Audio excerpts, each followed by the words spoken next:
Hello my dear students. So today we'll talk about some more numerical questions on thermodynamics.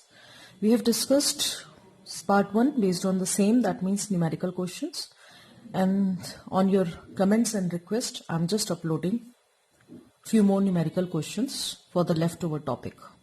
So thank you so much first of all your response given to me, for your love, for your support. Thank you everyone.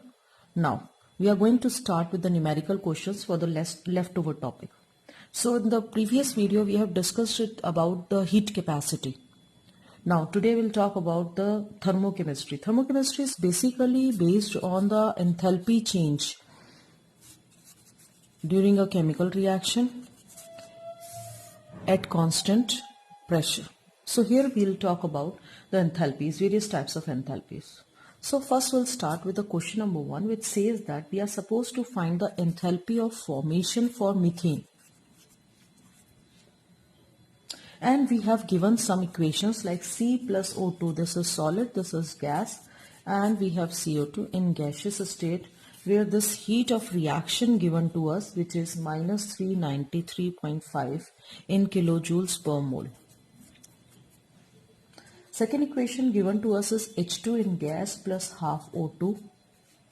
Again gas gives us H2O liquid. And enthalpy of reaction for this is given minus 285.8 kJ per mole. Third equation says CH4, which is in gaseous state, plus 2O2 gives us CO2 in gas plus 2H2O liquid. And enthalpy of reaction for this is minus 890.3 kJ per mole. So basically these are the things given to us and we are supposed to find enthalpy of formation. That means we need to aim at C plus 2H2 gives us CH4. This is enthalpy of formation and we are supposed to find this delta HF for this reaction. So basically if we see all these reactions, we need to arrange all these reactions, that means their values in such a way so that ultimately we'll get only this equation cancelling other terms. We ultimately want this reaction which cancels out each other term. So carbon, hydrogen and methane, we need to aim at this reaction, and this is the enthalpy of formation for methane. So first we have C. We have C in this reaction. We can take equation number 1. Then we have 2H2. We have this H2 in this equation. If I multiply the whole equation along with the value by 2, I can get 2H2O. Gives us CH4. So CH4 in product side. Here in this reaction CH4 is in reactant side. If I subtracted it means the reaction get reversed. So what I should do is if I add equation number 1 with twice of equation number 2 minus 3. Can I get this equation? Let us do that. And if I'll get, तो हमें सिर्फ उनकी values को इसके according put करना है and finally we'll get the answer. So हमें करना क्या है? मैंने ली equation 1. So I'll just write equation के reactants एक साथ और product अलग से. ये equation 1 हो गई. फिर मैंने ली equation 2 जिसको हमने 2 से multiply करना है. तो मैं यहीं पे directly 2H2, 2 into half is O2 और यहाँ पे प्रोडक्ट साइड में आ गया 2H2O. ठीक है. फिर हमें क्या करना है? इक्वेशन 3 को माइनस करना है. इक्वेशन 3 माइनस करना मीन्स हमें साइन को रिवर्स करना. वो तब होगा जब हम रिएक्शन को रिवर्स कर देंगे. मीन्स प्रोडक्ट को लिखेंगे रिएक्टेंट की तरफ और रिएक्टेंट को लिखेंगे प्रोडक्ट की तरफ. ऐसा हमने क्यों किया? क्योंकि यहाँ पे हमारे पास CH4 प्रोडक्ट में आ रहा है और यहाँ रिएक्टेंट में है, तो हमें ये CH4 प्रोडक्ट साइड में चाहिए. ठीक है. तो हमने क्या किया? इसके रिएक्टेंट्स इक्वेशन को माइनस किया. माइनस किया मीन्स ये प्रोडक्ट यहाँ पे रिएक्टेंट बन जाएंगे. मैं इस इक्वेशन को यहीं लिख रही हूँ 2H2O और ये जो इक्वेशन है ये आ गई यहाँ पे रिएक्टेंट वाली प्रोडक्ट में. अब हम देखते हैं कि इनमें कौन कौन सी चीजें कैंसिल हो रही हैं. सो हम देखते हैं कौन कौन से कॉमन टर्म्स हमारे पास बचे हैं. देखिए C बचा हुआ है. O2 से O2, 2 O2 है, दोनों O2 कैंसिल हो गए, O2 गया. We have left with H2, 2H2, CO2, CO2 cancel हुआ, 2H2O, 2H2 कैंसिल हुआ and we have left with CH4. यानी अगर हमारे पास जो बचे हुए हैं उनको हम लिखें तो क्या हमारे पास वही इक्वेशन आ रही है जो हमें चाहिए. क्या मतलब अगर हम इन वैल्यूज को इस तरह से प्लस माइनस करके फाइनल आंसर आ जाएगा. मींस इक्वेशन 1 इस वैल्यू को आप लेंगे, इससे मल्टीप्लाई करेंगे 2 से और इसके साथ प्लस करेंगे और इस इक्वेशन को माइनस करेंगे। मींस एक्चुअली हमें वैल्यूज क्या लिखनी है, इफ आई शो यू, तो हमारे पास आ गई इक्वेशन 1 की वैल्यू प्लस 2 इंटू इक्वेशन 2 की वैल्यू माइनस इक्वेशन 3। सो हमारे पास इक्वेशन 1 की वैल्यू है minus 393.5 plus equation 2 is minus 285.8 minus equation 3 is minus 890.3. So it becomes minus 890.3. जब आप इसको सॉल्व करेंगे हमारे पास आ जाएगा नियरली माइनस 74.8 किलो जूल पर mole and that is nothing but the enthalpy of formation of methane molecule. ठीक है, तो इस तरह से आपको क्वेश्चंस को सॉल्व करना है। Now let us do another question. Question says हमारे पास ये इक्वेशन है C plus O2 gives us CO2. Enthalpy of reaction given is minus 393.5 kJ per mole. Second equation आपको दी हुई है CO plus half O2 gives us CO2. उसकी enthalpy of reaction आपको दी है minus 283 kJ per mole. ये values आपको दी हुई है और आपसे कहा क्या है, आपको क्वेश्चन में कहा है कि आपको एंथैल्पी ऑफ फॉर्मेशन निकालनी है किसकी, CO की, कार्बन मोनोऑक्साइड की। दैट मीन्स हमारा जो एम है वो क्या है, C plus half O2 gives अस CO। ये हमें फाइंड आउट करना है, इसकी वैल्यू हमें फाइंड आउट करनी है। This is our M, enthalpy of formation of CO that forms from its constituent elements in their standard state. तो अब हम क्या करें, आंसर लेते हैं। बेसिकली हमें C लेफ्ट में चाहिए और CO राइट में चाहिए, बट CO हमारे पास यहाँ लेफ्ट में है रिएक्टर में। सो अगर मैं इस इक्वेशन को रिवर्स कर दूं तो हमारे पास ये प्रोडक्ट में आ जाएगा और ये रिएक्टेंट में आ जाएगा। सो बेसिकली हमें यही करना है, इक्वेशन 1 ले ली और इक्वेशन 2 ले ली, इन दोनों को माइनस कर दिया। चलिए एक और तरीका बताते हो, आपने इक्वेशन 1 ली और उसमें ही इक्वेशन माइनस कर दी, equation 2 minus half O2 gives us CO2। अब ये भी माइनस किया है, ये जो माइनस है इस तरफ जाएंगे प्लस हो जाएंगे, इधर माइनस वाला इधर आएगा प्लस हो जाएगा। सो हमारे पास है C प्लस O2 और ये वाला CO2 इधर ले लिया प्लस CO2 गिव्स अस, ये CO2 यही था, ये माइनस वाले दोनों इधर आ गए, CO प्लस हाफ O2। ठीक है, अब आपको क्या करना है, जो कॉमन चीज है उनको काट दीजिए। सो वी हैव CO2, ये O2 अगर कटेगा इस O2 से तो यहां हमारे पास बचेगा half O2। What it 1 O2 minus half O2 बचेगा। सो हमारे पास अल्टीमेटली इक्वेशन क्या बची, C plus half O2 gives अस CO। क्या ये हमारी यही इक्वेशन है जो हम करना चाह रहे थे? सो बेसिकली हमें क्या करना है, हमें एंथैल्पी निकालने के लिए इक्वेशन 1 को इक्वेशन 2 से माइनस करना है। So enthalpy of formation for CO क्या हो गया, इट इज इक्वेशन 1 की वैल्यू माइनस 393.5 माइनस इक्वेशन 2 की value and that is our answer. कितना आएगा ये 5011 with negative sign. So that is in kJ per mole. So this is how we can calculate the enthalpy of formation for carbon monoxide. ठीक है, let us do few more questions. So now let us do another question. Question says that आपके पास एक thermochemical equation है C6H6 that is benzene. Benzene reacts with 7.5 O2 molecule gives us 3 H2O and 6 CO2. And enthalpy for this is given to you, that is minus 3264.64 kJ per mole. The reaction involves the combustion of this hydrocarbon that is benzene and thus this enthalpy is enthalpy of combustion. Question आपसे कहा है calculate the energy involve, आपको energy निकालनी है कब, when 39 gram of C6H6 is burnt in an open container. That means open container means excess of oxygen is available. Limiting reagent वाली बात नहीं है। क्वेश्चन ये पूछा 39 ग्राम अगर बेंजीन है तो आपको कितनी एनर्जी चाहिए होगी, कितनी एनर्जी रिलीज होगी बेसिकली। ठीक है, सो आंसर स्टार्ट करते हैं। सो हमें ये पता है equation, this equation is completely balanced. जब 1 मोल इन्वॉल्व होता है तो इतनी एनर्जी रिलीज होती है। For 1 mole of benzene C6H6 हमें कितनी एनर्जी मिल रही है, हमें एनर्जी मिल रही है 3264.64 विद minus sign because it is energy evolved. 1 mole का मतलब क्या हो गया, बेंजीन का अगर हम मोलर मास निकालें 1 मोल इज 78 ग्राम। ठीक है ना, 12 6 72 प्लस 6 78, so 78 ग्राम के लिए इतनी एनर्जी रिलीज हो रही है, तो 1 ग्राम के लिए कितनी एनर्जी रिलीज होगी? -3264.64 डिवाइडेड बाय 78।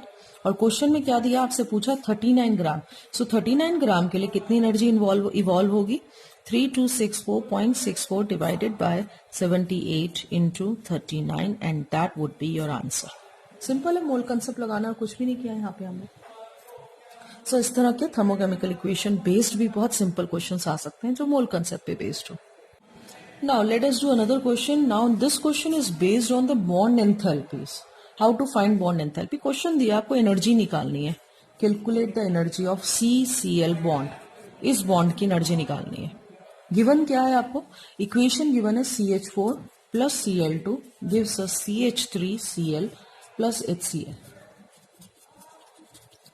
और इसकी एंथैल्पी आपको दी हुई है -100.3 kJ। ये एंथैल्पी आपको इस रिएक्शन की दी हुई है, ठीक है।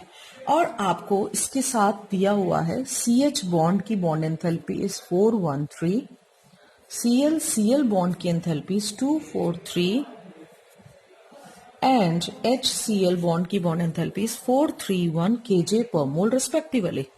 ये इनकी वैल्यूज है इन kJ पर मोल। सो बेसिकली हमें क्या करना है, CCl बॉन्ड की बॉन्ड लेंथ निकालनी है। अगर हम इस रिएक्शन को देखें तो हमें ये देखना है कि कितने कितने बॉन्ड टूट रहे हैं।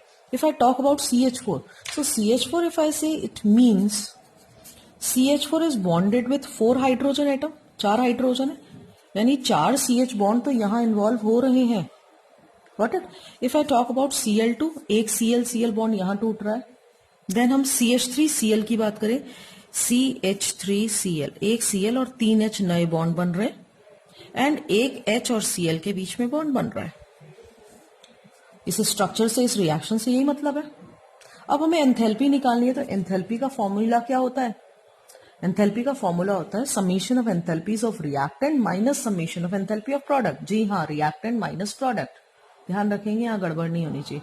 Enthalpy of summation of enthalpy of bond enthalpy of reactant minus summation of bond enthalpy of product, ठीक है जी। तो बॉन्ड एंथैल्पी की हम बात करें तो हम देखते हैं यहां पे 4 CH बॉन्ड है, तो हम क्या लिखेंगे, पहले रिएक्टेंट की बात कर लेते हैं। 4 into bond enthalpy of CH यानी 413, ठीक है जी, प्लस समेशन है Cl कितना, एक ही बॉन्ड टूट रहा है, ठीक है। तो Cl की बॉन्ड एंथैल्पी कितनी है, 243 प्लस 243, ये हो गई माइनस। अब हम आ जाते हैं प्रोडक्ट पे। प्रोडक्ट में क्या हो रहा है, 3 तो CH बॉन्ड बन रहे हैं, ठीक है। तो 3 इंटू CH बॉन्ड की एंथैल्पी 413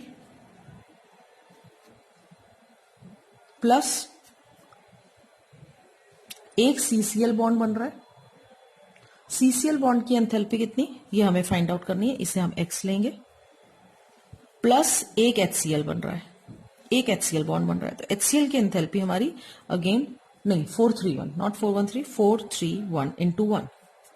इसको पुट करेंगे, ये हमें गिवन है, ये एंथैल्पी कितनी है, -100.3 kJ। इसको पुट करेंगे, क्या आप इस x की वैल्यू को निकाल सकते हैं? बिल्कुल आराम से आ जाएगी। सो यहां से हम x को फाइंड आउट कर सकते हैं। Got it? So this is how we can calculate the answer. We'll discuss the last topic of the chapter, that is free energy and entropy, and here we'll be having some numericals based on the formula delta G is equals to delta H minus T delta S. So question says that you have enthalpy change given to you as 40.63 kilojoules per mole. Entropy change is 108.8 joule per Kelvin per mole. ध्यान रखें ये joules में। And you are supposed to find the feasibility of reaction. Feasibility means the reaction takes place or not. और इसके लिए हमारे पास condition क्या होती है, अगर डेल्टा जी नेगेटिव है तो ही रिएक्शन स्पॉन्टेनियस होगा, तो ही रिएक्शन फिजिबल होगा। सो एक्चुअली हमें यहाँ पे डेल्टा जी फाइंड आउट करना है, whether it comes out with positive sign और it comes out with negative sign. उसके बेसिस पे हम ये फाइंड आउट करेंगे whether the reaction is feasible or not. So we'll put the formula, use the formula delta G is equals to delta H minus T delta S, and definitely temperature is also given to you, that is 27 degree Celsius. So पहली बात तो इसे हम kelvin में convert करेंगे, so that comes out to be 300 Kelvin by adding 27 with 273. So we get 300. So delta G हमें निकालना है, delta H हमें पता है 40.63. तो इसको हम अगर जूल्स में कन्वर्ट कर लें तो multiply by 10⁻³ minus T given to us 300 into delta S 108.8. हमने इसे क्यों किया? क्योंकि ये किलो जूल में या जूल में, they need to be in same dimension. So after multiplying हम देखेंगे कि इसकी वैल्यू जो आएगी ये प्लस में माइनस में ये ज्यादा है, सो ये प्लस में आएगी. If the value comes out to be plus, it means delta G is positive. That means reaction is not feasible. तो आपने देखा मैंने इसको सॉल्व भी नहीं किया और सिर्फ उससे हमें पता चल गया, बिकॉज डेल्टा जी नहीं पूछा है, आपसे पूछा है रिएक्शन फिजिबल है या नहीं. But in some question, in such questions, please do the calculation, find out answer also. Let us discuss one more question. And question says that at 0 degrees Celsius, temperature is this, ice and water are in equilibrium. There is an equilibrium between water and ice. And delta H given as 6.0 kJ per mole. For this conversion, water, ice to water. You are supposed to find delta S, you are supposed to find delta G for this conversion. So first thing, one which is mentioned to us, that these two are in equilibrium. अब equilibrium पे है तो हमें एक चीज तो समझ में आ गई कि डेल्टा जी जो है वो 0 है, तो हमने डेल्टा जी तो फाइंड आउट कर लिया because the reaction is at equilibrium. Simple बात. अब हमें एस निकालना है, एच हमें दिया हुआ, use this formula. Well delta G is known to us, delta H is known to us, T हमें पता है, डेल्टा एस निकालना है. So what will use the formula, delta G is equal to delta H minus T delta S. हमने delta G को लिखा 0, delta H को लिखा हमने 6 किलो जूल पर मोल में है, आप इसे किलो जूल पर मोल में ही रहने दे सकते हैं, माइनस आपका टेम्परेचर कितना है, temperature is 0 degree Celsius, that means 273 kelvin into x, जो कि आपको फाइंड आउट करना है. सो आप एक्स यानी डेल्टा एस यानी एक्स को फाइंड आउट कर सकते हैं. कैसे? 6 डिवाइडेड बाय 273. सो ये जो भी वैल्यू आएगी आपकी किलो जूल्स पर मोल में आ जाएगी, पर केल्विन पर मोल में, किलो जूल पर केल्विन पर mole, that is the unit for delta S. So this is how we can do such calculations just by putting the values in the formula in same dimension. So this all about the questions of thermodynamics. बच्चों मैंने थोड़े से important questions जो topic wise हो सकते थे, हर एक topic को cover करके answers देने की कोशिश की है. इसके अलावा बेटा there is no limit for practicing and doing questions. So please do questions from your NCERT first and then good reference books so that you can get practice of these questions. Thank you so much and please subscribe this channel.